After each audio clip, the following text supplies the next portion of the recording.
부동산 계약하다가 망했습니다. 이 실수 꼭 조심하세요. 공인중개사가 들려주는 이야기. 계약금 500만원 날렸어요. 실화입니다. 단지 내 구독과 좋아요 눌러주세요. 가정의 행복을 기원합니다. 부동산 계약 한번 잘못하면 돈도 날리고 마음고생도 심합니다. 오늘은 실제로 있었던 계약 실수 사례를 소개해 드릴 건데요.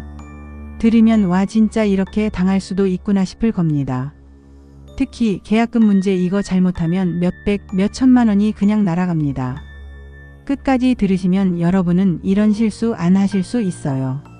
사건 1. 계약금 500만원 날린 신혼부부. 5월에 예비 신랑 신부가 부동산을 방문하여 오 씨 부부는 결혼을 앞두고 전세 계약을 했습니다. 신혼집을 계약하고 나니까 너무 기분이 좋았죠. 그런데 며칠 후 더 좋은 조건의 집이 나왔습니다. 이 집이 훨씬 더 신축이고 가격도 비슷해서 계약을 취소하고 싶은데 문제가 생겼어요. 이미 계약금 500만원을 보냈는데 집주인이 돌려줄 생각이 없었습니다. 신혼부부는 이렇게 말했어요. 우리는 아직 이사 안 갔으니까 계약 취소돼야 하는 거 아니에요? 아닙니다. 부동산 계약은 이사 날짜가 아니라 계약서를 썼을 때 성립되는 거예요. 결국 신혼부부는 계약금 500만원을 포기해야 했습니다. 혹시나 집주인이 알겠어요. 돌려드릴게요 하면 받겠지만 법적으로는 안 돌려줘도 됩니다. 교훈 계약은 신중히. 혹시 모르니까 일단 계약하고 본다는 절대 금물입니다. 사건 2. 집주인 바뀐 줄도 모르고 전세 계약한 사람. 등기부등본을 확인하라. 이번 사례는 정말 황당합니다. 집주인이 바뀐 줄도 모르고 계약한 사례인데요. 미진 씨는 부동산을 통해 전세 매물을 찾았고 괜찮은 집을 발견했습니다. 집주인을 직접 만나서 계약까지 했어요. 그런데 나중에 보니까 집주인이 바뀌어 있었습니다. 이게 무슨 일이냐고요? 집 계약하기 일주일 전에 원래 집주인이 이 집을 팔아버린 겁니다.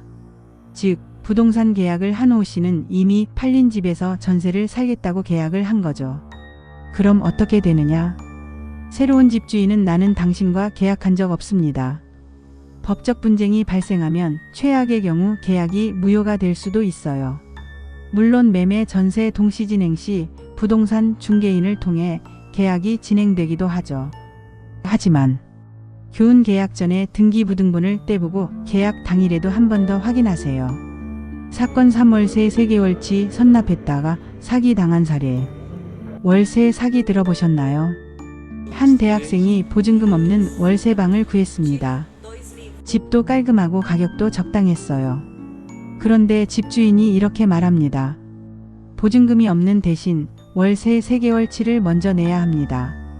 학생은 고민 끝에 3개월치 월세를 먼저 냈어요. 그런데 한 달 후 집주인이 연락 두절이 됩니다.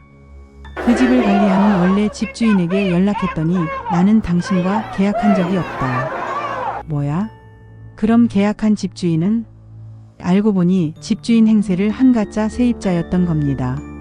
이런 경우 원래 집주인과 계약한 게 아니기 때문에 보호받을 방법이 없습니다. 교훈 계약금, 월세는 무조건 집주인 명의 계좌로. 신분증 확인도 필수.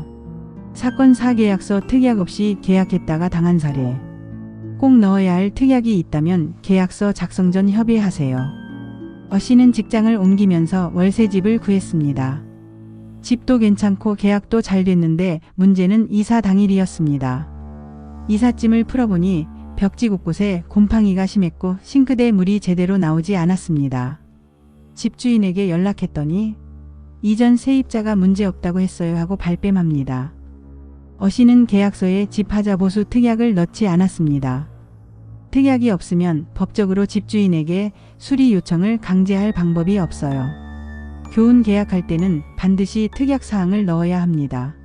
입주 전 하자 보수 완료 꼭 넣으세요. 자, 어떠신가요? 부동산 계약 한번 잘못하면 수백, 수천만 원이 날아갑니다. 오늘 사례들 여러분도 절대 같은 실수하지 않길 바라면서 더 궁금한 점 있으면 댓글 남겨주세요. 구독과 좋아요는 큰 힘이 됩니다. 다음 영상에서 또 만나요. 행복하세요. 행복을 드립니다.